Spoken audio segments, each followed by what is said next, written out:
السلام علیکم جی، کیا حال چال ہے؟ امید کرتی ہوں آپ سب بالکل ٹھیک ہوں گے، خیریت سے ہوں گے۔ ویسے بڑے نا وہ بے مروتن سی بات ہے کہ میں آپ سے اتنے عرصے سے حال احوال پوچھ رہی ہوں، نہ کسی نے اپنا حال بتایا ہے، نہ مجھ سے میرا حال پوچھا ہے۔ کیا یار، بس خاموشی سے آپ لوگ کہانیوں پہ نا انٹرسٹ لیتے ہو، جو بیچاری سنانے والی ہے اس کا حال تو کبھی کسی نے پوچھا نہیں۔ وہ کہہ کے تھک جاتی ہے کہ مجھے انسٹاگرام پہ فالو کر لیں، میرا فیس بک پیج لائک کر لیں، میری ویڈیوز کو شیئر کریں، کچھ بھی نہیں کرنا، بس کہانی سننی ہے سب کو۔ ٹھیک ہے بھائی، سب اپنے اپنے مطلب کے ہیں، میں بھی کہانی سناتی ہوں اور کیا کروں۔ جی تو ہماری پاس سے جو ناول ہے بری بلا ہے عشق، اس کی 4th ایپیسوڈ آج سٹارٹ ہو جائے گی۔ 4th 5th کون سی ہوگی؟ ہاں 4th ایپیسوڈ آج سٹارٹ ہو جائے گی، تو سٹارٹ کرتے ہیں۔ 1998 ستمبر، کینٹین سے پیپسی کی بوتل خریدتے وقت شاہریز نے تھوڑی دور درخت کے نیچے رکھی بینچ کی طرف دیکھا، جہاں وہ بیٹھی اپنا لنچ بیگ کھولے چھوٹے چھوٹے نوالوں میں سینڈوچ کھا رہی تھی۔ ہر تھوڑی دیر بعد ساتھ رکھے چھوٹے سے تھرمس کے کپ کا ایک ہلکا سا گھونٹ پھڑتی، ہاتھ میں پکڑی کتاب کے ایک کے بعد ایک صفحے پلٹتی۔ اس وقت وہ صرف اپنے آپ میں مگن تھی، سرخ رنگ کے کرتے میں بیر بہوٹی سی دکھتی۔ اس کا یونیفارم یقیناً اب تک بن کر نہیں آیا تھا، ورنہ اس سرخ رنگ میں وہ اسے کیسے دکھتا۔ شاہریز کے لیے یہ لنچ بیگ اور تھرمس والی بات کچھ عجیب سی تھی۔ خدا خدا کر کے تو اس گھر کے لنچ اور پلاسٹک کی برف بھری بوتل کے سے چھٹکارا ملا تھا، جو امی روز بلا ناغہ اس کے حوالے کر دیتی تھیں۔ اسکول کی کینٹین سے کچھ خرید کر کھانا شاذ و نادر ہی ہوتا تھا، اس لیے کہ امی کو ہر سموسے پکوڑے اور اسے ملتی جلتی کسی بھی چیز سے اس کی صحت کے خراب ہو جانے اور بیماری لگ جانے کا دھڑکا لگا رہتا تھا۔ لیکن اب تو کالج تھا، وہ بڑا ہو گیا تھا بھائی، معتبر ہو گیا تھا۔ اب اس کے لیے اسکول کے بچوں کی طرح گھر سے لنچ بھر کر لانا باعث سب کی تھا، اور تو اور روز کولڈ ڈرنک پینا بھی نصیب ہو گیا تھا، جو اب بھی امی کو ہر روز تو گوارا نہیں تھا، لیکن انہیں بتاتا کون تھا۔ بوتل سے ایک بڑا سا گھونٹ بھر کے اس نے بیر بہوٹی کی طرف قدم بڑھائے، جو اب بھی اپنے آس پاس سے بے خبر، نہ جانے کون سی کتاب کے کون سے ڈرامائی موڑ پر تھی کہ پلکیں بھی نہیں جھپک رہی تھی۔ ہیلو، این اس کے سر پر پہنچ کر اس نے اپنی حسب عادت والی جولانی کے ساتھ اسے مخاطب کیا۔ وہ جیسے کسی اور ہی دنیا سے باہر آتے ہوئے اچھل پڑی۔ شاہریز کے 2-4 مرتبہ کے آمنے سامنے سے ہونے والے تعارف اور ادھوری سے ادھوری باتوں سے کم از کم اتنا تو ہوا تھا کہ وہ اسے پہچاننے لگی تھی۔ اوہ، اس نے نظریں اٹھا کے شاہریز کو دیکھا اور بہت ہی خفیف سی مسکرائی۔ یہ زبردستی کی مسکراہٹ شاہریز کی سمجھ میں خوب اچھی طرح آ گئی تھی۔ اس کا مطلب تھا کہ اس وقت وہ اکیلی بیٹھنے کی موڈ میں تھی۔ شاہریز نے بھی پھر بھی ڈھیٹ بن کر درخت کے موٹے تنے سے ٹیک لگاتے ہوئے اس کی کتاب کو بڑی دلچسپی سے دیکھا۔ Any thing interesting? اب اس نے ہاتھ میں پکڑی کھلی کتاب بند کر کے اپنے برابر بینچ پر رکھ دی۔ یہ لڑکا شاہریز یقیناً بہت ہینڈسم تھا، گڈ لکنگ تھا، اسمارٹ تھا اور سوشل بھی تھا، لیکن اس کی یہ موقع پہ موقع آ کر چپک جانے والی بات کچھ ہضم نہیں ہوتی تھی۔ یعنی کہ اس وقت جب وہ مزے لے کر فاطمہ بی کے ہاتھ کا بنایا گیا مرچیدہ چٹپٹا کباب سینڈوچ، صبح نکالے گئے موسمبی کے تازہ ٹھنڈے جوس کے ساتھ اپنی کتاب کے انتہائی مزیدار موڈ پر مزے لے کر انجوائے کر رہی تھی، تو کچھ خاص نہیں۔ اس نے بلاخر ہاتھ میں پکڑے سینڈوچ کا ایک چھوٹا سا ٹکڑا توڑ کر نوالے منہ میں ڈالتے ہوئے تھرمس کا کپ منہ سے لگا لیا۔ اس کی عدم دلچسپی ایک ایک حرکت سے عیاں تھی، اور شاہریز کوئی بے وقوف نہیں تھا، لیکن اس لڑکی کے آس پاس رہنے کو اسے نہ جانے کیوں بے وقوف کہلائے جانا بھی گوارا تھا۔ یار تم جو یہ گھر سے لنچ لے کر آتی ہو، بورس آئیڈیا نہیں ہے؟ اب اس نے ڈھیٹ بن کر درخت کے تنے سے لگی ٹیک ہٹا کر اس کے برابر بینچ پر نشست سنبھالتے ہوئے کہا۔ یار تم؟ شاہریز کی بتکلفی کی یہ لمبی چھلانگ کچھ اتنی غیر متوقع تھی کہ اس کا سینڈوچ چباتا منہ کچھ لمحوں کے لیے بالکل رک گیا۔ اس نے کچھ لمحے سوچنے میں لگائے کہ اب اس کے جواب میں کیا کہنا چاہیے، کوئی سوال، کوئی اظہار حیرت۔ کچھ سوچ کر اس نے اپنے رکے منہ کو واپس ہولے ہلکے حرکت میں لاتے ہوئے اب گردن موڑ کر پہلو میں بیٹھے شاہریز کی طرف غور سے دیکھا، جو پلکیں جھپکائے بغیر اسے دیکھ رہا تھا۔ درخت کی شاخوں سے چھن چھن کر آتی کرنوں کی روشنی میں اس کے شانوں پہ بکھرے ہلکے براؤن بال جیسے اس کی سبھی چہرے کو حالے میں لیے چمک رہے تھے۔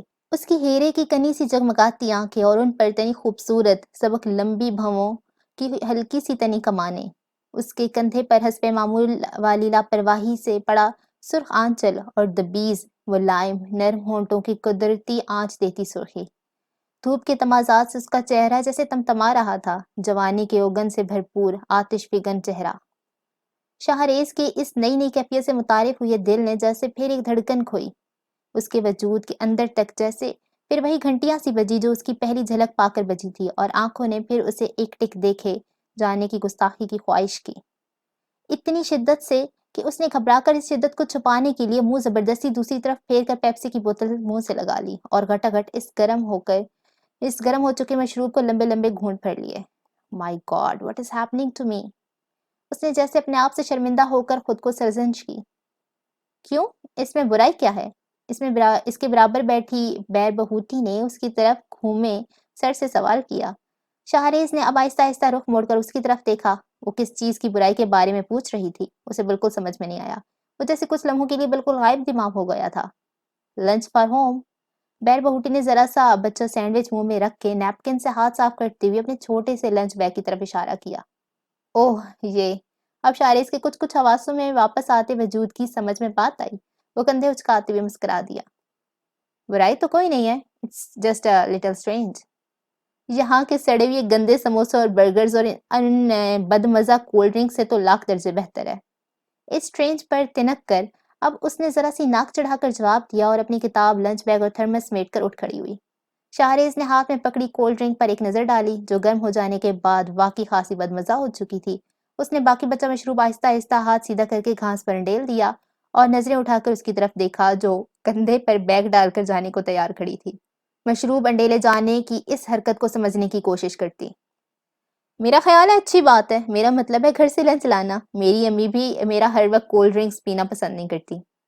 اس کے آگے یہ کہنے سے کہ ساتھ ساتھ بیٹھ کر گھر سے لایا لنچ کرنے کے بارے میں کیا خیال ہے، اس نے اپنے آپ کو نہ جانے کیسے باز رکھا۔ Okay time to go. کچھ دیر کی بے معنی سی خاموشی کے بعد اس نے جانے کو قدم بڑھائے۔ شاہریز جیسے تڑپ کو اس کے ساتھ ہو لیا۔ بیر بہوٹی کی اگلی کلاس کون سی تھی اس کے فرشتوں کو علم نہیں تھا۔ میرا اگلا پیریڈ فری ہے، کامن روم جا رہی ہوں، ایکسکیوز می۔ وہ شاہریز کو مطلع کرتے ہوئے ہلکے سے رسمن مسکرائی۔ اس لڑکے سے پیچھا چھڑانے کے لیے گرلز کامن روم سے بہتر جگہ اور کیا ہو سکتی تھی، جہاں جانے کا کچھ دیر پہلے تک اس کا کوئی ارادہ نہیں تھا۔ شاہریز کی اس کے ساتھ ساتھ چلتے قدم رک گئے۔ وہ آہستہ آہستہ سامنے کی دوسری منزل کو جاتی سیڑھیاں چڑھ گئی۔ اس نے شاہریز کو پلٹ کر دیکھا بھی نہیں تھا، نہ خداحافظ کہا تھا، نہ پھر ملیں گے کا آسرا دیا تھا، لیکن وہ اس کی طرف دیکھ کر مسکرائی تھی۔ یہ ننھی سی ذرا سی مسکراہٹ اس کے لیے بہت تھی۔ سیڑھیوں کے زینے پر مڑ کر اس کے اڑتے سرخ آنچل کو تکتے اس نے کچھ دیر بعد اسے پھر دیکھنے اور اسے پھر بات کرنے کا دلاسا اپنے آپ کو خود دیے دیا، اور پلٹ کر ہلکی سی سیٹی بجاتا اپنی کلاس کی طرف بڑھ گیا۔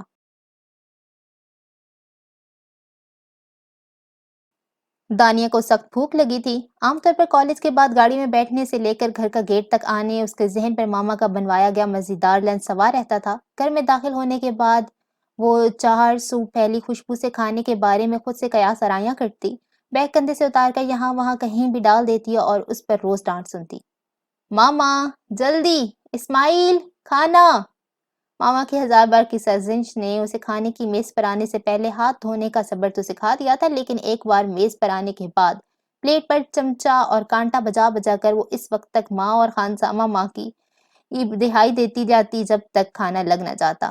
لیکن آج اسے پہلے لائبریری آنا تھا۔ اف، وہ جو کئی دن سے ٹال رہی تھی، لیکن یہ جو اردو کلب کی کرتا دھرتا قسم کی لڑکیاں تھیں جو نہ جانے کہاں کہاں سے نہ صرف آئیڈیاز لے کر آتی تھی بلکہ کالج کی لائبریری بھی اس کے سوچنے سے پہلے ساری متعلقہ کتابیں ایشو کروا کر اجاڑ دیتی تھیں، سے مقابلہ تو بھی ضروری تھا۔ اب یہ تارڑ صاحب کے سفر ناموں پر بحث اور اظہار خیال جن کا نام ہی زباں پہ نہ چڑھتا تھا، اور پھر ان کی کتابیں، توبہ!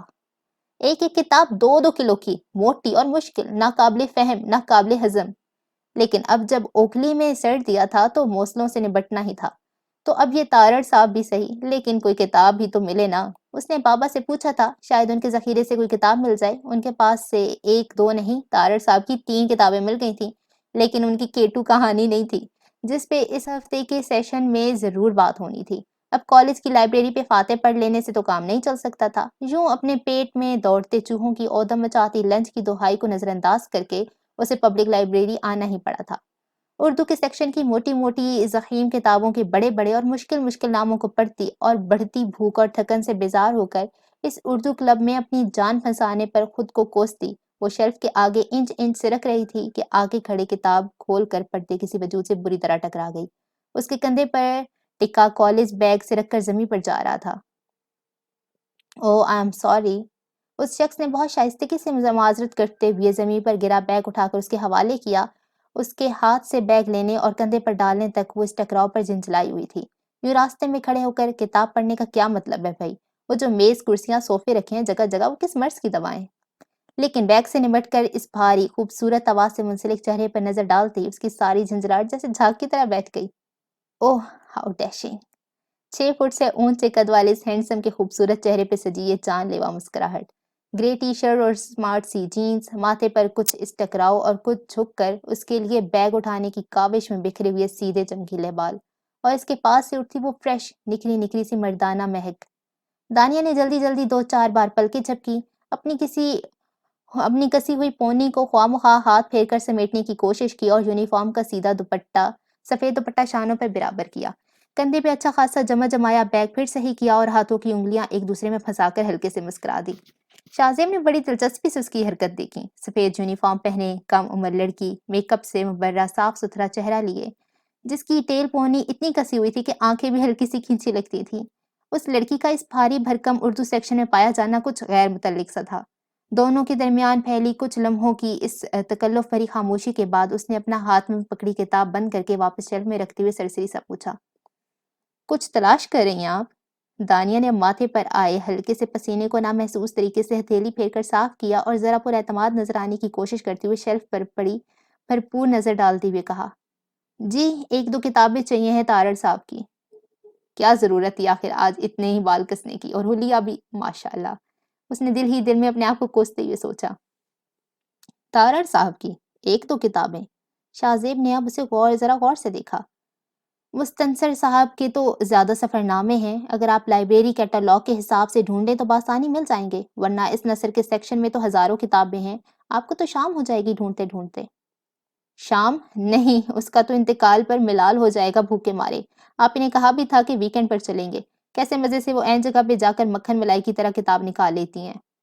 آف کورس کیٹالاگ از دا کی۔ دانیہ بی بی پتہ تاؤ کچھ ہے نہیں اور نکل پڑتی ہیں کارنام ہی کرنے۔ اس نے پھر دل ہی دل میں اپنے آپ کو کوسا۔ شاہزیب کو اس پر ترس آ گیا، کیسی کنفیوز ہونک سی کھڑی تھی، لیکن اس پر مصیبت کیا پڑی تارڑ صاحب کے سفر نامے پڑھنے کی۔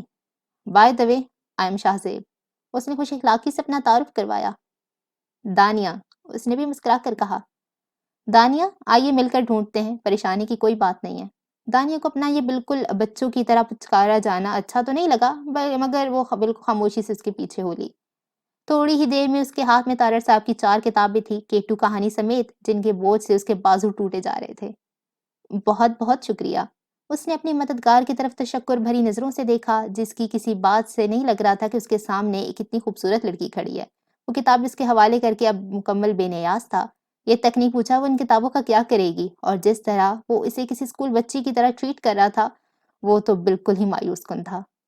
اس کے مسکرا کر واپس پلٹنے سے پہلے دانیہ نے جلدی سے کتابیں ایک ہاتھ سے دوسرے میں منتقل کرتے ہوئے کہا، میرے کالج کی بزم ہے اردو کی، وہاں کے اگلے سیشن میں مجھے ان پر بات کرنی ہے اصل میں۔ کالج پر زور دے کر کہنے کے بعد اب اسے کچھ سکون محسوس ہوا، لیکن وہ ہینڈسم ذرا جواب بھی متاثر نہ ہوا۔ اچھا، گڈ، شاباش، شاہزیب نے دھیرے سے مسکرا کر کہا۔ بھولی بھالی سی معصوم سی یہ لڑکی کیوٹ تو تھی، حالانکہ وہ اسے واقعی اسکول گرل ہی سمجھا تھا۔ شاباش، دانیہ نے غیر یقینی سے سنا۔ اوکے دانیہ، گڈ لک، مل کر اچھا لگا۔ سارے رسمی جملے، رسمی باتیں، اگر جو کہیں میرے بال کھلے ہوتے میرا حلیہ بہتر ہوتا، دانیہ کے دل نے بسور کر کہا، لیکن بہت زیادہ بسورنے کا وقت نہیں تھا، وہ جانے کو تیار کھڑا تھا۔ وائی از ہی سو ہینڈسم۔ اس کے پلٹ کر جانے کے بعد بھی وہ کچھ لمحے وہیں کھڑی رہی، گمسم سی، آس پاس رچی شاہزیب کی خوشبو میں سانس لیتی۔ نہ جانے کون تھا وہ، اس سے پہلے تو اس سے کہیں ملنا نہیں ہوا تھا۔ یہ جو کوئی بھی تھا، چھپی رہ جانے والی چیز تو نہیں تھا، کیا پھر کبھی کہیں ملے گا؟ وہ اسی کے بارے میں سوچتی کتابیں ایشو کروانے کاؤنٹر کی طرف بڑھ گئی۔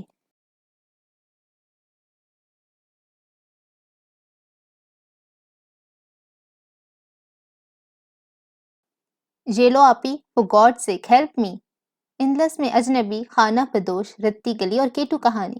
بیڈ کی پشت سے تکیوں کے سہارے ٹیک لگائے بیٹھی نتاشا نے نظریں لیپ ٹاپ سے ہٹا کر پہلے اپنی اس بسوٹتی اور ناک چڑھاتی بہن پر ایک نظر ڈال لی اور پھر اپنے ارد گرد پھینکی گئی ان کتابوں پر۔ خدایا، دانیہ پر کیا آفت ٹوٹی کہ ان کتابوں کے ساتھ پائی جاتی؟ مجھے نہیں پتا، بس کچھ کرو۔ اب دانیہ نے دھڑ سے اس کے برابر بیٹھتے ہوئے دونوں گھٹنے موڑ کر ان پر سر ڈال کر کہا، اس لڑکی کا کوئی کیا کرے؟ کس نے کہا ہے کہ ان سے ان جھمیلوں میں اپنی جان پھنساتی پھرے؟ خواہ مخواہ کی درد سری۔ نتاشا نے ٹھنڈی سانس بھر کر سوچا، اب یہ سر جھکائے بیٹھی بہن اس وقت اس کے اپنے اسکول کی اسپورٹس فیئر کی منصوبہ بندی کے لیے نظر انداز کی جا سکتی تھی کیا؟ Of course not.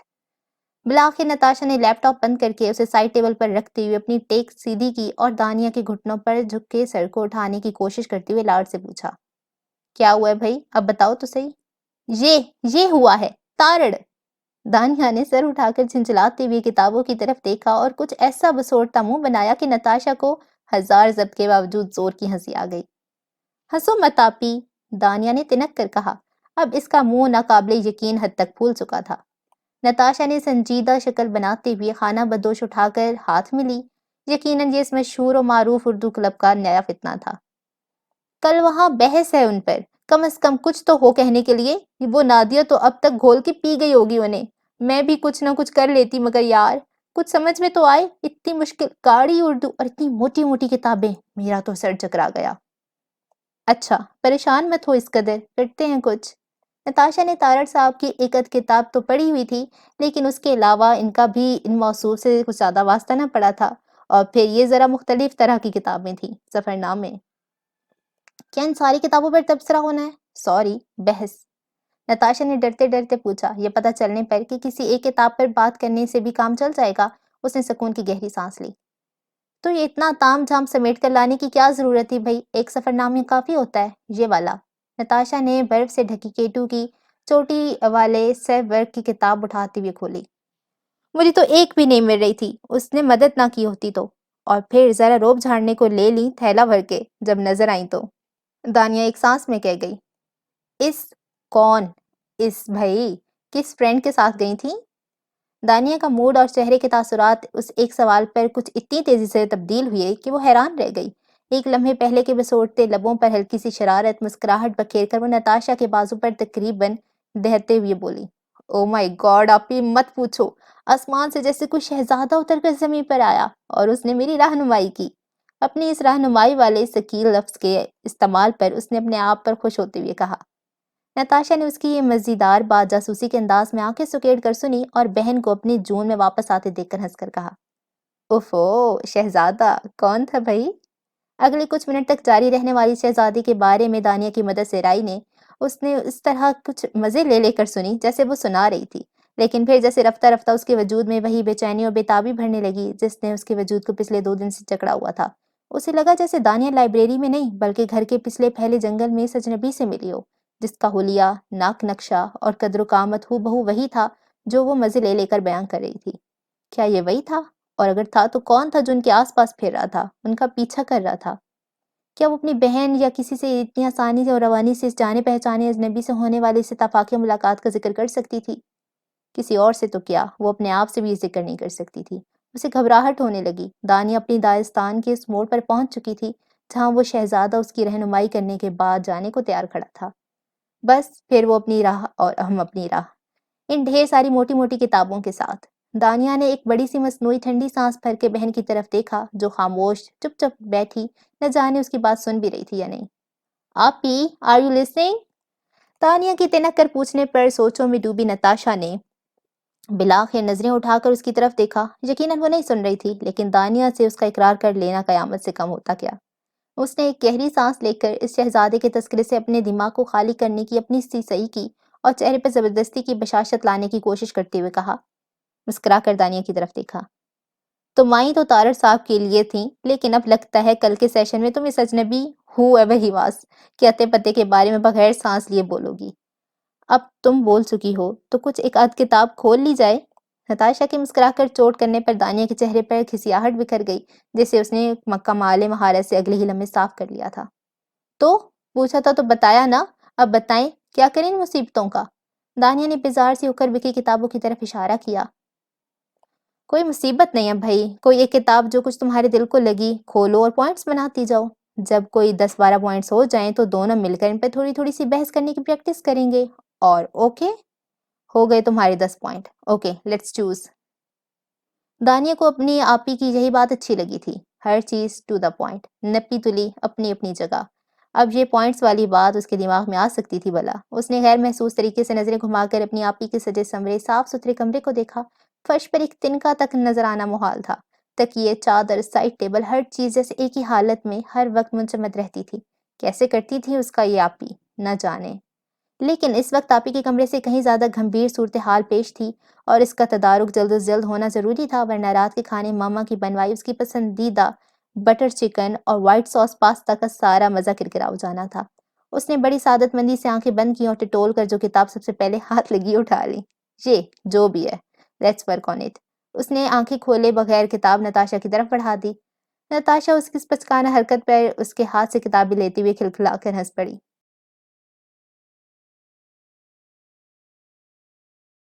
کھڑکی کے لکڑی کے پٹ پورے کھلے ہوئے تھے، پردے سمٹ کر چوکھٹ کے کناروں پر لہرا رہے تھے اور کمرہ سورج کی روشنی سے بھرا ہوا تھا، زندگی سے بھرپور، جگمگاتی سنہری روشنی۔ بھائی کی الماری کھولے کھڑا شاہزیب جیسے کسی اور ہی دنیا میں تھا۔ آج اس نے اس الماری پر صرف دور سے سرسری سی نظر ڈالنے کی بجائے اس کے قریب آ کر اسے کھولنے کی ہمت کر ڈالی تھی، لیکن اب اسے خود بھی نہیں معلوم تھا کہ ایسا کر کے اس نے صحیح کیا تھا یا غلط۔ وہ مکید خوشبو جو پچھلی بار اس کمرے کا دروازہ اور کھڑکی کھلنے کے باعث رفتہ رفتہ دھیرے دھیرے معدوم ہو گئی تھی، اب جیسے اس الماری کے کھلتے ہی اس پار سے نکل کر پھر اپنی پوری شدت سے اس کی حواس اڑا لے گئی تھی۔ یہ اس کے بھائی کے جسم پر سجنے والی ملبوسات تھے، ہینگرز پر سلیقے سے ٹنگے، شیلفوں میں کرینے سے تہ لگے رکھے بے شمار اور بے حساب کپڑے، shirts, T shirts, jeans, pants اور کرتے شلوار۔ اسے اپنا جو بھائی یاد تھا، وہ شوقین تھا، باذوق تھا، اچھے اور مہنگے کپڑے پہننے کا سلیقہ رکھتا تھا، انہیں برتنے کا کرینہ رکھتا تھا۔ اسے یاد نہیں تھا کہ کبھی اس نے بھائی کو ناشتے کی ٹیبل یا ٹی وی لاؤنج میں بغیر نہائے دھوئے یا نائٹ سوٹ میں دیکھا ہو۔ وہ اپنے کمرے سے ہمیشہ اچھے حلیے میں باہر آتا تھا۔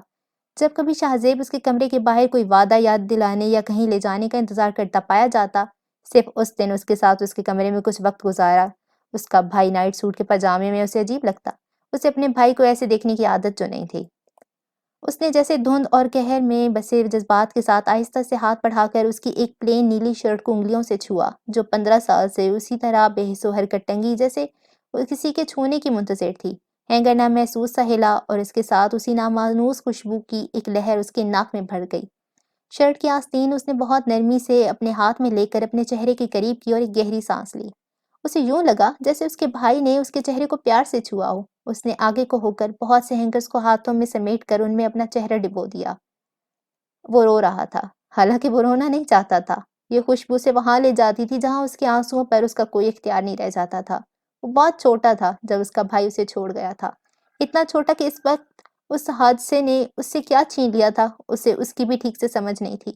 وہ اداس تھا، دل گرفتہ تھا، لیکن 9 سال کا بچہ ہی تو تھا۔ اسے کسی بھول چوک یا شاید اس کی نوعمری کے باعث اس کا آخری دیدار بھی نہیں کروایا گیا تھا، اسی لیے اس کا بھائی اب بھی اس کی یادوں میں جیتا جاگتا تھا۔ اس نے اسے کبھی مرے ہوئے دیکھا جو نہیں تھا۔ اس وقت اسے اتنی عقل نہیں تھی کہ وہ یہ جان سکتا کہ یہ صرف ایک وقتی حادثہ نہیں تھا جو اس کے بھائی کو اس سے ہمیشہ کے لیے دور لے گیا تھا۔ اسے اتنی سمجھ نہیں تھی کہ اس ایک حادثے سے جڑے دورس نتائج تک پہنچ سکتا تھا۔ یہ سمجھ سکتا تھا کہ اس کا گھر، اس کے ماں باپ اور وہ کبھی اس حادثے کے اثرات سے باہر نہیں نکل سکیں گے، کبھی نہیں۔ ان کی خوشیاں ہمیشہ ادھوری رہیں گی، ان کی ہنسی ہمیشہ کھوکھلی رہے گی، ان کا گھر ہمیشہ سونا رہے گا اور وہ ایک منحوسات ان کی باقی ساری زندگی پر آج سے بن کر سوار رہے گی۔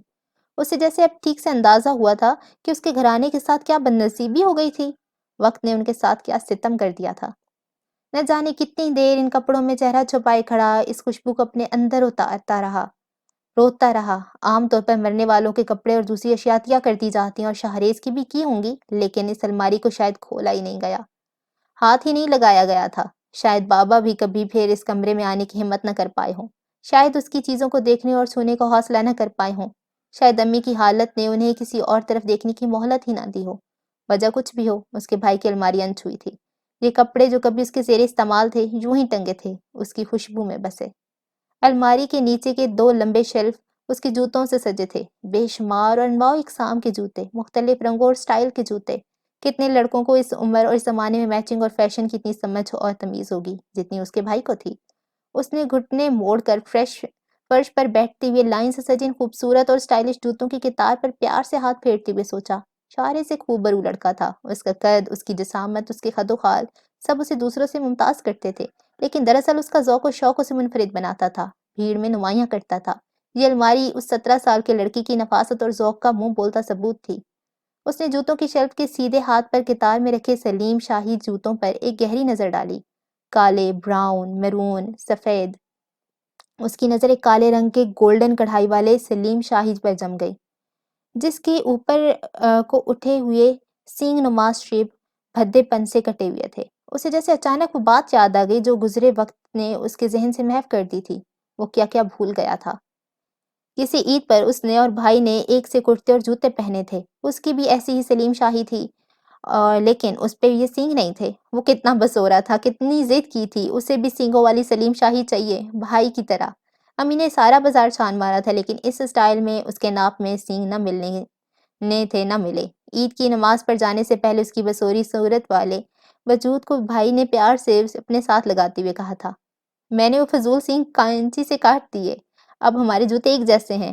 I don't really care. اپنے بھائی کے بازوؤں میں گھرے گھرے اس نے آنکھیں اٹھا کر ان آنکھوں میں جھانکا تھا جو اس کے لیے پیار اور فکر سے بھری تھی۔ وہ اداس تھا اور اس اداسی کو ختم کرنے کے لیے اس کے بھائی نے جو اپنی شرٹس کا کالر کا ذرا سا مڑنا اور بٹن کے ادھڑ کر نکل آنے والے دھاگے کو برداشت نہیں کر سکتا تھا، اپنے جوتے کاٹ کر بھدے کر دیے تھے اور خوشی خوشی انہیں پہنے بیٹھا تھا۔ اس کی امی کے لیے خوشی کے لیے امی کی پڑنے والی ڈانٹ کا بھی اسے کوئی ڈر نہیں تھا۔ اپنی سلیم شاہی کو اس کے پیروں میں پہنی ننھی منی سلیم شاہی کے ساتھ جوڑ کر اس نے مزے سے کہا تھا، دیکھو ایک جیسے جوتے، ناؤ وی ہیپی یار۔ اس کی آنکھیں پھر نم ہو گئیں۔ وہ پیار فکر ان بیکار کے سینگوں سے اس کے لیے اس وقت بھی زیادہ تھی۔ اس کے بھائی نے اسے بہلانے کو کبھی جھوٹ نہیں بولا تھا، کبھی بیکار کے دلاسے نہیں دیے تھے۔ وہ کر گزرا تھا جو اسے صحیح لگا تھا، صرف اپنے چھوٹے بھائی کی خوشی اور محبت کی خاطر۔ اس نے ان پر کٹی ادھوری بھدے پن سے کٹی سلیم شاہی کی طرف ہاتھ نہیں بڑھایا، صرف انہیں نظروں سے اتارتا رہا۔ اس کے اندر انہیں چھونے اور محسوس کرنے کی جیسے ہمت ہی نہیں رہی تھی۔ آج کے لیے اتنا کافی تھا جو ہو چکا تھا۔ اس کا دل جیسے آج صحیح معنوں میں اپنے بھائی کے غم اور سوگ سے لبالب بھرا ہوا تھا۔ فرش سے اٹھ کر کھڑے ہوتے ہوئے اس نے الماری بند کر کے کمرے سے نکل جانے کا ارادہ کیا۔ اس کا دم گھٹ رہا تھا اس غم اور سوگ سے۔ اس کا اب یہاں سے چلے جانا ہی بہتر تھا، لیکن اس کے دھیرے سے الماری کے پٹ بند کرتے ہاتھ پھر رک گئے۔ حیرت تھی کہ اس کی نظر اس سے پہلے اوپر نیچے بنی درازوں پر نہیں پڑی تھی۔ الماری کی ایک پٹ کی لمبائی کے برابر یہ 2 درازیں موٹائی میں ٹھیک ٹھاک گنجائش رکھتی تھیں۔ اس نے سنہرے ہینڈل میں انگلیاں ڈال کر اوپر کی دراز یوں ہی باہر کھینچی، وہ باہر پھسلتی چلی آئی جو تقریباً خالی تھی۔ دوسری دراز خلاف توقع مقفل تھی۔ اس نے 2-3 بار دراز کو کھولنے کو زور لگایا کہ شاید اتنے عرصے بند رہنے کی وجہ سے منجمد ہو گئی ہو، لیکن وہ واقعی لاک تھی۔ اس نے الماری کی شیلف اور پھر اچک کر اس کے اوپر نہ جانے کیوں نظر ڈالی۔ چابی اس طرح کہیں سامنے تو ملنے سے رہی، لیکن جہاں کہیں تھی شاید ڈھونڈنے سے مل ہی جائے۔ پھر بلاخر درازوں کی پردہ کشائی اگلے دفعہ کے لیے رکھتے ہوئے اس نے پٹ بند کر دیا۔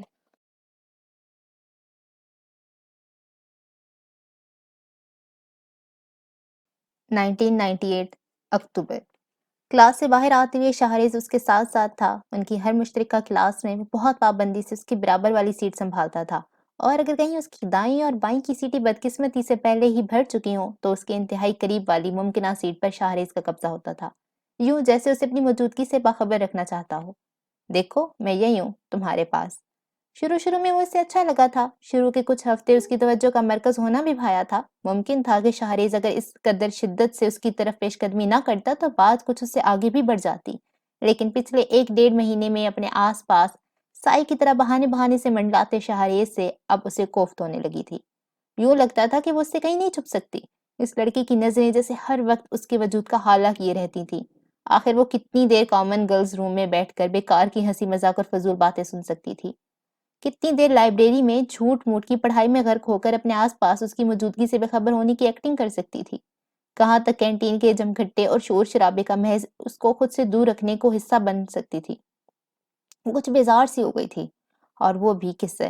شاہریز سے۔ پچھلے 2 مہینوں میں اس نے شاہریز پر مر مٹنے والی لڑکیوں کی فہرست میں کم از کم 20 نام گنے تھے، اور ہر گزرتا دن ایک نئے نام کے اضافے کی طرف ہی جاتا تھا، اور اس کی بظاہر بڑی شفاف اور شاف وجہ بھی سمجھ میں آتی تھی۔ وہ خوش شکل تھا، اسمارٹ تھا، پڑھائی اور کھیل دونوں میں آگے تھا، بات کرنے اور دوستی نبھانے کا فن جانتا تھا، جانے محفل تھا، ٹیچرز کا پسندیدہ اسٹوڈنٹ تھا، پولائٹ، باادب اور با تہذیب تھا، اور یقیناً کسی بڑے اور امیر خاندان سے تھا۔ موڈی تھا لیکن بدتمیز اور دل آزار نہیں تھا، اور سب سے بڑھ کر اس کی وہ پیاری سے بے لوث مسکراہٹ جو ہر ایک کے لیے ہر وقت دستیاب تھی۔ وہ اس کے بکھرے بالوں سے بھرے ماتھے کے نیچے چمکتی ذہانت بھری خوبصورت آنکھیں اور سٹائلش اور ہینڈسم وجود، کوئی بھی اور لڑکی ہوتی تو خوشی سے مر جاتی، لیکن وہ اس سے بیزار تھی کیونکہ وہ کوئی اور لڑکی نہیں تھی۔ اسے پتا تھا کہ وہ خوبصورت تھی، پرکشش تھی، اس کے اسکول میں بھی اس کو تکنے اور اس کا دل جیتنے کی کوشش کرنے والے لڑکے بہت تھے، لیکن اس نے کبھی گھاس نہیں ڈالی تھی۔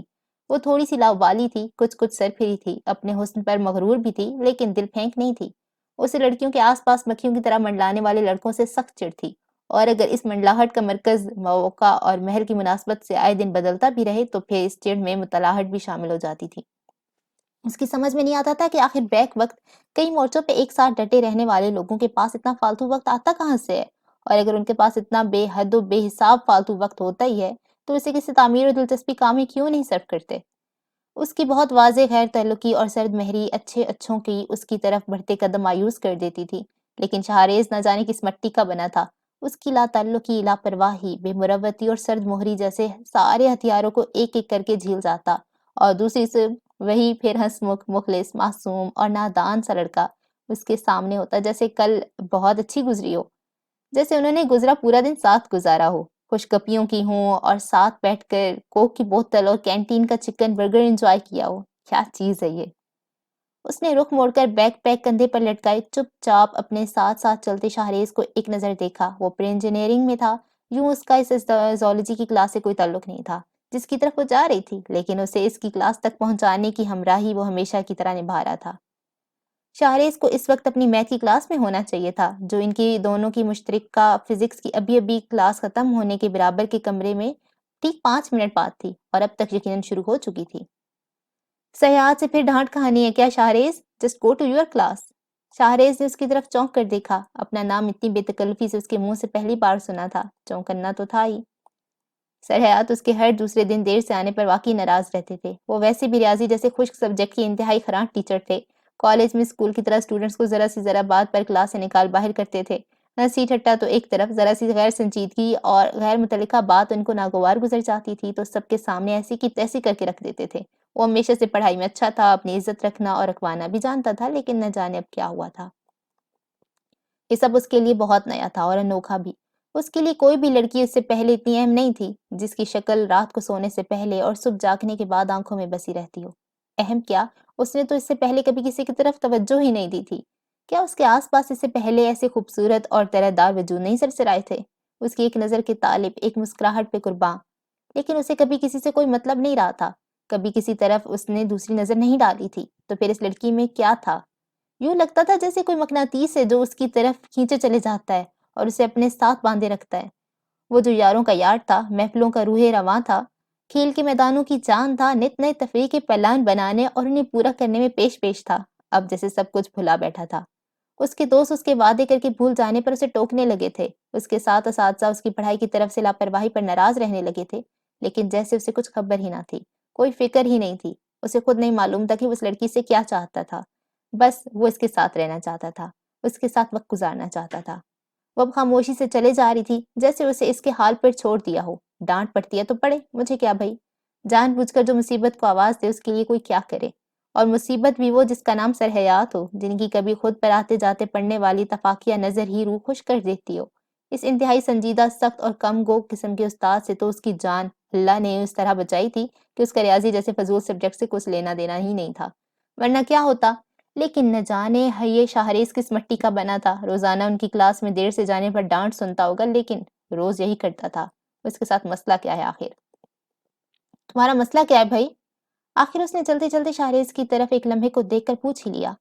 شاہریز نے بالکل اسی طرح کندھے اچکا دیے جیسے وہ سوال پر اچکا دیا کرتا تھا۔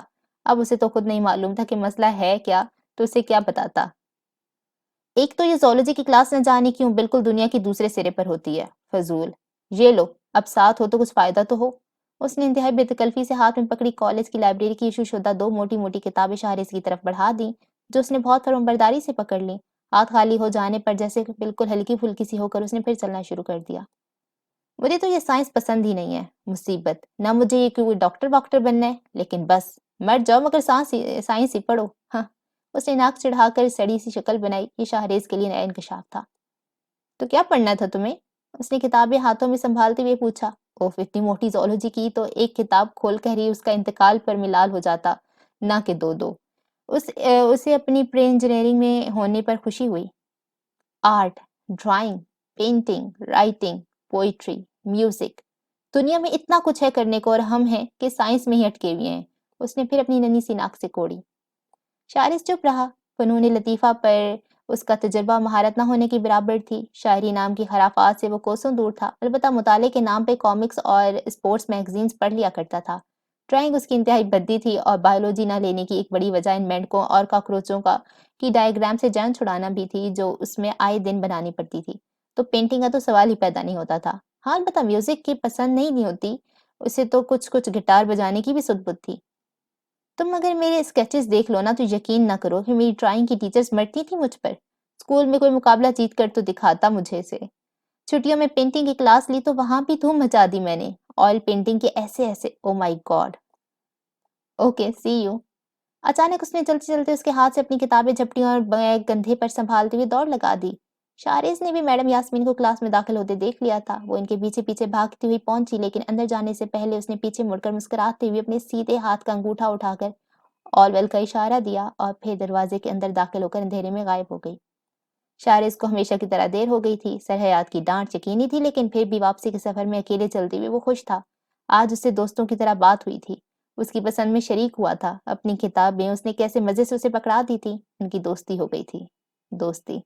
شارث نے چلتے چلتے جولانی میں اچھل کر راستے میں آئے چھوٹے سے پتھر کو زور سے ٹھوکر ماری اور دونوں ہاتھ ہوا میں لہرا کر کہا، یس۔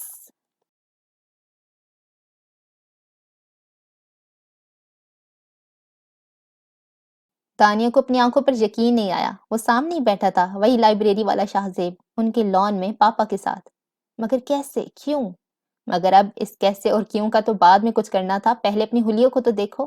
اس نے منہ بسور کر اپنے کالج یونیفارم پر نظر ڈالی۔ آخر کیوں؟ اس مرتبہ وہ اس پھیکی اور فضول یونیفارم میں ہی کیوں تھی؟ اس نے کن آنکھیوں سے اپنے اطرافی نظر ڈالی، شاید کسی کی نظر نہ پڑے اور وہ بغلی راستے یا اس سے پیچھے سے نکل سکے، کپڑے بدل کر باہر آ سکے۔ لیکن اول تو پیچھے کا راستہ خانسا گھوم کر تھا، دوسرا یہ تقریباً ناممکن ہی تھا، اسے کوئی وہاں سے گزرتے دیکھ نہ سکے، اور وہی ہوا۔ اس نے اس ناممکن پر بھی چانس لیتے ہوئے ابھی اس رخ پر کھسکنے کی کوشش کی ہی تھی کہ پاپا کی آواز پر اس نے دھیرے دھیرے کھسکتے قدم رک گئے۔ دانیہ، بیٹا کہاں جا رہی ہو؟ ادھر تو آؤ۔ اس نے رخ پھیرے پھیرے برا سا منہ بنا کر آنکھیں میچ لیں، لیکن اب اس سے کیا ہونا تھا، پلٹ کر سامنا تو کرنا ہی تھا، اور وہی اس نے کیا۔ پاپا کی بشاشت بھری مسکراہٹ والی چہرے سے ہوتی ہوئی اس کی نظر شاہ زیب سے ٹکرائی۔ اف، وہ سیدھی اور براہ راست نگاہ، کچھ کھوجتی اور پہچانتی نگاہ، اس کا دل جیسے دھڑ دھڑ کرنے لگا۔ آؤ ان سے ملو، یہ شاہ زیب ہیں، بلند کوٹھی میں آئی ہوئی ہیں آج کل۔ اس کے ہولے ہولے بڑھتے قدموں کے درمیان رحمان صاحب نے بڑی خوش دلی سے اسے اپنے پاس بلا کر کرسی پر بیٹھنے کا اشارہ کرتے ہوئے تعارف کے مراحل طے کرنا شروع کر دیے۔ اس نے بکھرے بالوں کی ایک لٹ کو پیچھے کرتے ہوئے قمیص کا دامن خواہ مخواہ ہاتھ پھیر کر سیدھا کیا اور شاہ زیب کی طرف دیکھا۔ ہم پہلے بھی ملے ہیں شاید؟ اس نے جیسے کچھ یاد کرنے کی کوشش کرتے ہوئے دانیہ کی طرف سوالیہ نظروں سے دیکھ کر پوچھا۔ شاید۔ اسے مجھ سے ملنا یاد ہی نہیں۔ دانیہ سخت مایوسی اور بے یقینی سے سوچا۔ اچھا، کہاں بھائی؟ رحمان صاحب کے ذرا تعجب بھرے لہجے میں پوچھے گئے سوال کے جواب میں دانیہ نے پھر اس کی طرف دیکھا، لیکن وہ اب تک وہاں نہیں پہنچ سکا تھا جہاں سے وہ آگے ہی نہیں بڑھ سکی تھی۔ وہ پاپا، ہم لائبریری۔ دانیہ نے مجھے دل کے ساتھ کچھ نروٹھی سی ہو کر کہنا شروع کیا تھا کہ وہ شہنشائی کی چمک آنکھوں میں لیے اس کی طرف دیکھ کر مسکرایا۔ اوہ ہاں، آف کورس، لائبریری، اب یاد آیا۔ اس نے بڑے دوستانہ لہجے میں مسکرا کر کہا۔ شکر ہے یاد آ گیا۔ دانیہ نے کچھ جل کر سوچا، کیا وہ اتنی آسانی سے بھول جانے والی چیز ہے؟ ماما جب تک چائے کی لدی پھندی ٹرالی اسماعیل کے ساتھ لے کر پہنچی، پاپا اس کے بارے میں کافی معلومات فراہم کر چکے تھے۔ اسے اب تک یقین نہیں آ رہا تھا کہ وہ ان کے پڑوس میں بسا ہوا تھا۔ چائے کی بھاپ اڑاتی پیالی سے لے کر گرم گرم سموسوں، چکن پیٹیز اور پھر کیک جیسے لوازمات کی پیشکش کے دوران وہ بار بار اتنا زیادہ تکلف کرنے اور اس قدر خاطر تواضع پر شرمندہ ہوتا رہا۔ ارے بیٹے، تم پہلی بار ہمارے گھر آئے ہو، کچھ کھائے پیے بغیر تمہیں کیسے جانے دیں؟ سکینہ نے محبت سے اس کی طرف دیکھتے ہوئے کہا۔ بیگم، آپ بھول رہی ہیں، یہ پہلے بھی ہمارے گھر آ چکے ہیں، تو پہلی بار تو نہیں، ہاں بہت عرصے بعد ضرور آئے ہیں۔ پاپا کے کہنے پہ دانیہ نے، جو اب تک رخ موڑے کچھ لاتعلق کچھ انجان سی بنی بیٹھی تھی، سیدھی ہو گئی۔ پہلے بھی؟ کیا مطلب؟ اس نے تعجب سے سوال کیا۔ اس کے سوال کا جواب بہت طویل تھا۔ رحمان صاحب نے مختصراً شاہزیب کے خاندان کے کچھ عرصہ یہاں رہنے اور پھر یہاں سے کوچ کر جانے کے بارے میں بتایا۔ شاہریز کے نوجوان موت کا تذکرہ انہوں نے اس خوشگوار ماحول میں جان بوجھ کر نہیں کیا۔ شاہزیب کو ان کی اس فہم شناسی نے خاص متاثر کیا تھا۔ اور جناب، یہ تو کسی کھانے پینے کے زمرے میں آتا ہی نہیں ہے، یہ تو آپ اتفاق سے ملنے پر پکڑ کر لائے گئے ہیں، باقاعدہ کھانے پر تو آپ کا آنا پڑے گا جلد۔ انہوں نے برابر کی کرسی پر بیٹھے شاہزیب کے کندھے پر انسیت سے ہاتھ رکھتے ہوئے کہا۔ دانیہ کی خفقی ناراضگی اور زود و حسی اب تک جھاگ بن کر اٹھ چکی تھی۔ یہ 6 فٹ سے نکلتا ہوا ڈیشنگ، خوش شکل، چارمنگ سا شہزادہ جس کا نام شاہزیب تھا، نہ صرف پڑوسی نکل آیا تھا بلکہ خاندان کا شناسہ بھی۔ اور کیا چاہیے تھا؟ اس سے ہونے والی مزید ملاقاتوں کی امید نے اس کے عارض پر پھول کھلا دیے تھے۔ کالج یونیفارم میں ملبوس ہونے کا صدمہ ہوا میں تحلیل ہو چکا تھا اور اس کے اپنے گھر دعوت والے دن آمد کے موقع پر پہنے جانے والے ممکنہ ملبوسات اس کے ذہن میں آ اور جا رہے تھے۔ کچھ دور لان میں لگی اس پر رونق اور خوش دل کن محفل کو اپنے کمرے کی کھڑکی کے بند پردے کی ایک درس سے دیکھتی نتاشا بالکل زرد ہو رہی تھی۔ اسے ملازم 2-3 بار بلانے آیا تھا لیکن اس نے سر درد کا بہانہ بنا دیا تھا۔ اس کے بعد کسی نے اسے تنگ نہیں کیا، لیکن اس کی بے چینی اور بے کلی اس بند کمرے میں سب سے چھپ کر بیٹھ جانے سے بھی کچھ کم ہونے کی بجائے بڑھ گئی تھی۔ یہ وہی اجنبی تھا جو اسے اس شام جنگل میں ملا تھا اور آج گھر تک چلایا تھا۔ کون تھا یہ؟ اتنا جانا پہچانا کیوں تھا؟ اتنا مانوس کیوں تھا؟ اس کا چہرہ، اس کی آواز، اس کی مسکراہٹ کسی اور کی یاد کیوں دلاتی تھی؟ کیوں آیا تھا وہ یہاں؟ کیوں؟ اس نے سختی سے آنکھیں میچ کر لرزتے ہاتھوں سے وہ ننھی سی درز برابر کر دی، یوں جیسے ایسا کرنے سے باہر کی دنیا کا منظر، یہ دور سے آتی نافہم آوازیں، یہ بات چیت سے سب غائب ہو جائیں گے۔ لیکن اس کے کان اب بھی وہ سب سن رہے تھے، مدھم مدھم دوستانہ باتیں، ہلکے ہلکے کبھی کبھار کے کہکے اور ہنسی۔ اس نے رخ پھیر کر اپنا ٹیبل لیمپ بند کیا اور بیڈ پر لیٹتے ہوئے تکیے میں منہ چھپا لیا۔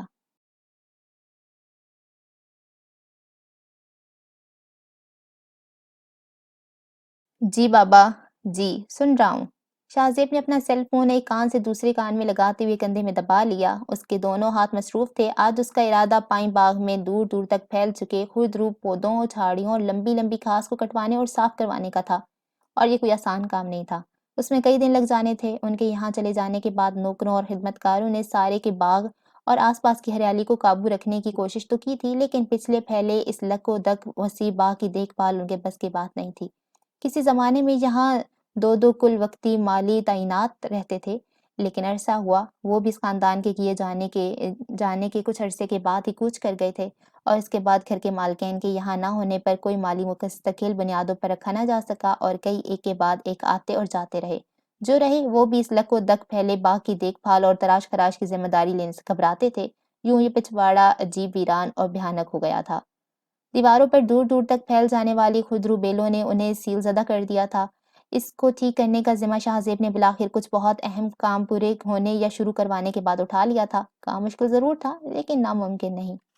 اس صبح ناشتے کے بعد سے آستینے اوپر چڑھائے، پسینے میں نہایا وہ مزدوروں کے ساتھ لگا ہوا تھا۔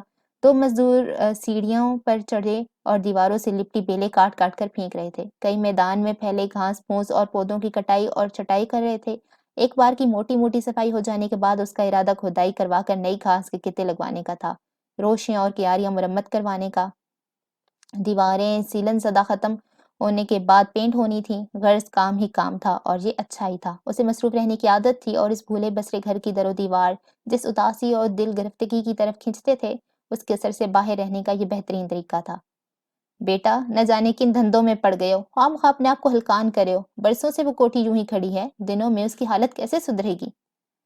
دوسری طرف سے بابا کی آواز آئی تو اس کے پتھر اٹھا کر دور پھینکتے ہاتھ رک گئے۔ دھوپ تیز تھی اور گرمی اچھی خاصی تھی۔ الہی بخش تھوڑی دیر پہلے ہی بہت سی برف ڈلی لسی اس کے برابر رکھی ان کرسیوں پر سے ایک پر رکھ گیا تھا جو اس نے کام شروع ہونے کے بعد باہر سے منگوا کر رکھ لی تھیں۔ اس نے گہری سانس بھر کر لسی کا گلاس اٹھایا اور کرسی اٹھا کر کچھ دور لگے نیم کی گھنی چھاؤں کے نیچے رکھ کر بیٹھ گیا۔ جیکی کی اپنے ڈاگ ہاؤس کے اندر سے بھونک بھونک کر احتجاج کرنے کی آوازیں آ رہی تھی، جیسے مزدوروں کی دلی خوشی کے مد نظر وہاں صبح ہی بند کر کے باہر سے کنڈا لگا دیا گیا تھا۔ اس خونخوار کتے کے دوستانوں اور ملنسار ہونے کی کوئی تعویل نہ اس کی شکل و صورت سے ڈرے مزدوروں کی سمجھ میں آ سکتی تھی، نہ اس کی ایسی کوئی کوشش تھی۔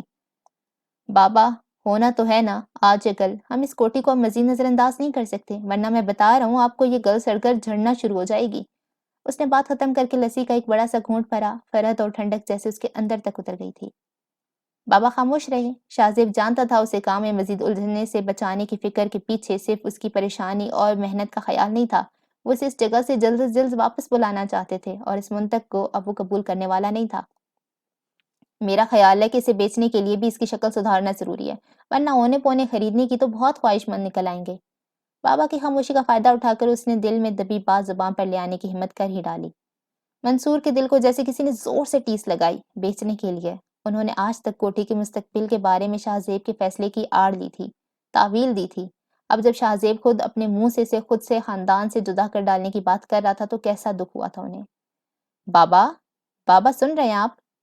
بیٹی کی آواز پر انہوں نے کرب سے بھیجی آنکھیں کھولی۔ ٹھیک ہے، یہ تو ایک نہ ایک دن ہونا ہی تھا۔ جو انسیت اور محبت انہیں اپنے سبائی گھر سے کبھی تھی، اس کی توقع شاہزیب سے کرنا زیادتی تھی۔ ٹھیک ہے کہ وہ یہاں پیدا ہوا تھا، لیکن وہ خود اسے یہاں سے اتنی نوعمری میں نکال کے لے گئے تھے کہ وہ جذباتی لگاؤ جو ان گھر سے ہوتا ہے، جہاں لوگ پلتے بڑھتے ہیں، وہ نہ اسے تھی اور نہ اس کی امید ہونا چاہیے تھی۔ ان کے مرنے کے بعد تو اسے دوسروں کے ہاتھوں میں جانا ہی تھا، تو ان کی زندگی میں ہی صحیح۔ ہاں بیٹے، جو تم مناسب سمجھو۔ پھر تم کب تک ہو وہاں؟ انہوں نے اپنے خیالات سے باہر نکل کر موضوع بدلتے ہوئے کہا۔ آئی ہیو نو آئیڈیا، کچھ ہفتے، ایک مہینہ، اٹ آل ڈیپینڈس۔ بات کرتے کرتے اس کی نظر سیدھے ہاتھ پر کچھ فاصلے پر کھڑی رحمان صاحب کے بنگلے کی مشترکہ دیوار پر پڑی۔ اس کے ہونٹوں پر مسکراہٹ آ گئی۔ بابا، مجھے کل رحمان صاحب ملے تھے، آپ کو یاد ہے؟ وہ ہمارے پڑوسی ہیں، مجھے اپنے گھر لے گئے۔ سچ اے نائس فیملی۔ اس کی آنکھوں کے سامنے کالج یونیفارم میں لپٹی کیوٹ سی دانیاں آ گئی، دو چوٹیوں اور موٹی موٹی آنکھوں والی دانیاں، جسے بہت کم وقت لگا تھا شاہزیب سے بے تکلف ہونے میں۔ اس کے یہاں آنے اور قیام کے بارے میں ڈھیروں سوالوں کے وہ مسکرا مسکرا کر جواب دیتا رہا۔ جن کتابوں کو لائبریری سے کھنگال کر نکالنے میں شاہزیب نے اس کی واجبی سی مدد کی تھی، جو اسے یاد بھی نہیں رہی تھی، اس کا تذکرہ اس نے اتنی بار اپنے ماں باپ کے سامنے کیا کہ وہ واقعی شرمندہ سا ہو گیا تھا۔ اس کی بک ٹاک بہت اچھی تھی۔ اس کی دوستوں اور اردو کلب کی بڑی بڑی کرتا دھرتاؤں پر اس کا اچھا اثر پڑا تھا اور وہ بہت خوش تھی۔ اوف، کس قدر بولتی تھی وہ۔ اچھا چلو، یہ تو اچھا ہوا، ہاں بہت اچھے لوگ ہیں، رکھ رکھاؤ والے، خیال کرنے والے۔ منصور نے خوش دلی سے کہا تو شاہزیب چہک بولا، اور بے انتہا کھلانے پلانے والے، مائی گاڈ۔ چائے پر اتنا کچھ تھا کہ الہی بخش کی خفگی کے باوجود اس دن میں نے ان کے بنے کھانے کو ہاتھ نہیں لگایا، گنجائش ہی نہیں تھی، اور پھر اب کھانے پر بلا لیا ہے کل شام۔ I can just imagine how much food is going to be there۔ منصور کچھ دیر خاموش رہے تو اس نے جلدی سے بات آگے بڑھائی۔ بابا، میں نے بہت منع کیا لیکن وہ مانے ہی نہیں۔ منصور ہنس پڑے۔ کوئی مسئلہ نہیں ہے بیٹا، جاؤ ضرور جاؤ، اچھا ہے تمہیں کچھ کمپنی مل جائے گی، اچھے لوگ ہیں، ان کی محبت ہے کہ وہ تمہیں بلا رہے ہیں، تمہیں اچھا لگے گا۔ شاہزیب نے سکون کی سانس بھری، وہ ضد کر کے یہاں آ گیا تھا اور وہ رہ رہا تھا۔ اب وہ اپنی کسی اور بات سے ان کو مزید کوئی پریشانی یا دکھ پہنچانا نہیں چاہتا تھا، جو بات انہیں پسند آئے وہ کرنا نہیں چاہتا تھا۔ انہیں پڑوسیوں سے ملنے اور ان کی دعوت قبول کرنے پر کوئی اعتراض نہیں تھا، یہ بات اس کے لیے باعث اطمینان تھی۔ اس نے اپنی جگہ سے اٹھ کر گلاس وال کرسی پر رکھتے ہوئے ایک ہاتھ سے آنکھ پہ چھجا سا بنا کر آس پاس پھیلے مزدوروں پر نظر ڈالی۔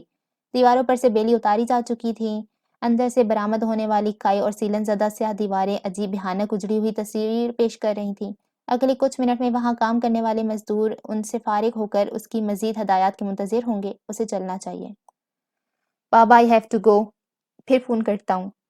فون بند کر کے اسے میز پر رکھتے ہوئے منصور نے اسٹڈی کی بڑی سی کھڑکی کے باہر پھیلے لان پر نظر ڈالی۔ یہ خاموش اور ویران گھر شاہزیب کے چلے جانے سے کیسا مزید سونا ہو گیا تھا، جس کی جلدی واپسی آنے کے امکانات بھی کم سے کم تر ہوتے جا رہے تھے۔ نہ جانے کب کب کی توجہ طلب اور رکے ہوئے کام اس نے ایک ساتھ شروع کروا دیے تھے۔ کام کم نہیں تھا اور بے انتہا محنت اور وقت طلب بھی تھا، اس کا انہیں اچھی طرح اندازہ تھا، لیکن وہ اس پر اب کوئی دباؤ نہیں ڈالنا چاہتے تھے۔ وہ اس کام میں مصروف ہو کر جتنا مطمئن اور ہلکا پھلکا تھا، اس کا اندازہ اس کی باتوں اور لب و لہجے سے لگایا جا سکتا تھا۔ شاید اسے یہاں سے دور جانے کی ہی ضرورت تھی، اس گھر کی یاسیت زدہ اور ڈپریشن سے بھرے ماحول سے دور، ماں کے بیمار اور لاچار وجود سے پرے۔ شاید اسے اسی طرح کسی کام میں غرق ہو جانے کی ضرورت تھی۔ رحمان صاحب کی فیملی سے ملنے میں بھی کسی خدشے اور فکر کی ضرورت نہیں تھی، بلکہ شاید اچھا ہی تھا کہ وہ کوٹھی کے سائے سے کچھ دیر کو دور ہو جائے گا۔ انہیں ذرا سی بھی خبر ہوتی کہ یہ میل ملاقات کہاں تک اور کس رخ پر چلی جائے گی تو شاید وہ اسے کبھی یہاں آنے نہ دیتے۔